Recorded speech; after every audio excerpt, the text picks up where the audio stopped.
The Nokia 808 PureView wowed us last year with its 41-megapixel camera.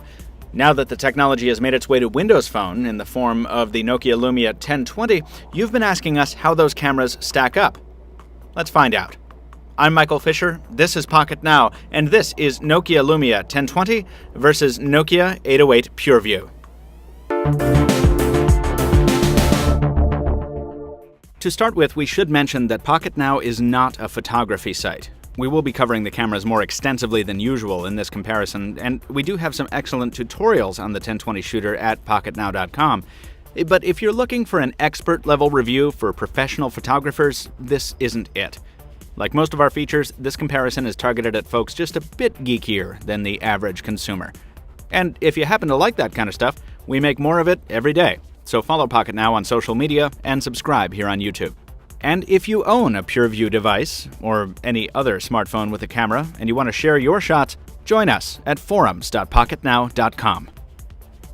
We're deviating slightly from our normal comparison format with this one, folks, because, let's face it, the real story here doesn't extend much past the camera. The hardware differences are obvious, and the software is night and day. The 1020 running Windows Phone is the only choice if you want a 41-megapixel camera on a US carrier, because the 808 PureView running Symbian isn't available in America. And you probably wouldn't want to use its OS even if it was. Not because it's bad, necessarily, but because it's an older OS that's not long for this world. So if you're here, you want to know how these cameras stack up, first and foremost. As a disclosure, we're comparing 5-megapixel PureView shots in this video, most of which were taken with automatic settings. At some points, we tweaked a setting or two to give the phones the best possible chance at a great shot.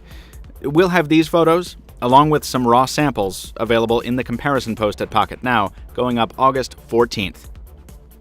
Though these are both 41-megapixel cameras, and they both bear Nokia's vaunted PureView branding, these are totally different modules in terms of their construction and feature sets. From sensor size and type, to post-processing approaches, to lens construction. It's pretty amazing just how much these devices don't have in common. Probably the most important improvement the Lumia 1020 brings to the table is its optical image stabilization, a system of ball bearings and small motors which allows the 1020's camera module to float within its housing to a degree, minimizing the shaking and jostling that comes with, say, walking down the sidewalk. The image isn't rock steady, but it's definitely less jumpy than the 808. And the 1020 adjusts its focus faster as well. The older phone doesn't give up the fight entirely, though. Audio quality is better on the 808, and color reproduction is more true to life. More on this in a second. For now, here's a few video samples shot in varying conditions to help you draw your own conclusions. Or it's turned on in the software, rather. Hopefully, that is making a bit of difference, and hopefully we get some autofocus adjustment there. 808 doesn't appear to be able to get quite as close to a subject.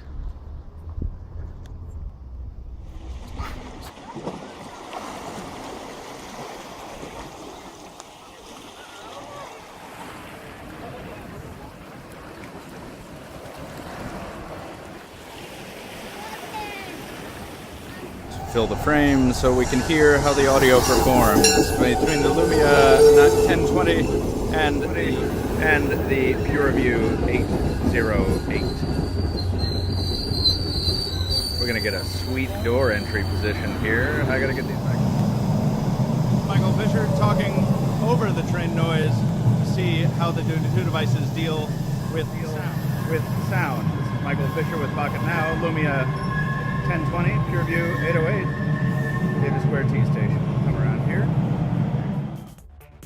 The 1020's optical image stabilization doesn't just come into play in the camcorder. The more stable shooting platform means the Lumia can use longer exposures in automatic mode to deliver the kind of low-light performance that made the earlier Lumia 920 famous. Now, that comes at a cost. It almost always means more noise in the shot as well. But it also means you can see what you're shooting. With low light being the new make-or-break factor in mobile photography, the 1020 wins handily here. Some of the results in almost no light are truly remarkable without the flash. It's possible to approximate the results with manual settings on the 808, but because there's no hardware image stabilization, you're not likely to get as clear a shot without a tripod. Turning the flash on gives us similar performance on each phone, which makes sense as they're both 4-meter xenon units according to Nokia. Here, we can see the added sharpening that comes with the Lumia's post-processing approach. It's not always welcome, as we'll see in some of the daylight photos, but in this case it is useful for making out text. The 808's results are fuzzier by comparison. Those results are mirrored under fluorescent indoor lighting as well, with the 1020's camera rendering this text much more crisply and clearly than the 808, but at the cost of added noise once again. Returning to the earlier scene for a second with flash disabled, we get a nice reminder that as good as these cameras are, they're not perfect. Neither could make anything of this almost pitch-black basement room with no lights and no flash on automatic settings. Returning to more conventional shooting conditions, the differences in the end results become even more apparent.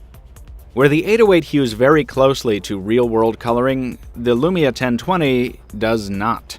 The Lumia amps up the saturation quite a bit, resulting in photos which are much more vibrant, but also less true to life. There are also some white balance issues in automatic mode. If there's a hint of green or yellow in your photo, chances are the 1020 will boost it or accent it in most lighting conditions. The Lumia can occasionally deliver cooler results than the 808, but that's a rarer situation. Usually the trend is hot and saturated.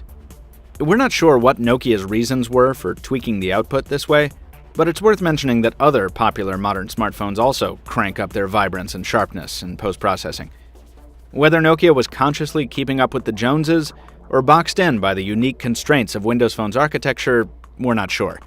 But the effect is definitely not a subtle one, viewed side by side. Importing the PureView experience from the 808 to the 1020, Nokia consumerized the camera. The 1020 definitely reflects that compromise somewhat. Its images are sharper, but noisier. Its camera app is slower. It packs a smaller sensor, and it lacks a dedicated image processor and an ND filter. But in exchange, you get that optical image stabilization and that supreme low-light performance, bundled into a package that's thinner, running on a modern platform instead of a dead one. That platform also allows for a much richer, more intuitive viewfinder experience than the 808's. Lumia 1020 users can manually set focus and shutter speed, and they can take advantage of a host of apps and tutorials that make the camera much easier to learn and much more fun. So which one's better? Well, the 808 delivers more accurate photos. There's really no question about it, while the 1020 gets more mileage out of its hardware. Ultimately, we think the 1020 gets close enough to the performance of the 808 to earn the true PureView name, while also bringing many more features to the table and streamlining the experience for the average consumer. The 808's results will still be more pleasing to the eye of a professional photographer, but the trade-off, being stuck on a venerable but dead-end platform with far fewer features, doesn't really seem worth it. Given the choice, we think most folks would go for the 1020, and at the end of the day, that's the one we'd recommend to a modern-day buyer. Like I said at the top of the video, folks, you can find all the samples you just saw in this video over in the comparison post at pocketnow.com starting August 14th. But before you go anywhere, please drop us a like if you enjoyed the video, leave us a comment down below if you have some feedback, do follow us on social media, and check out our full review of the 808 PureView and the Nokia Lumia 1020, both of those at Pocket Now. Until next time, this has been Michael Fisher. Thank you for watching, and we'll see you soon.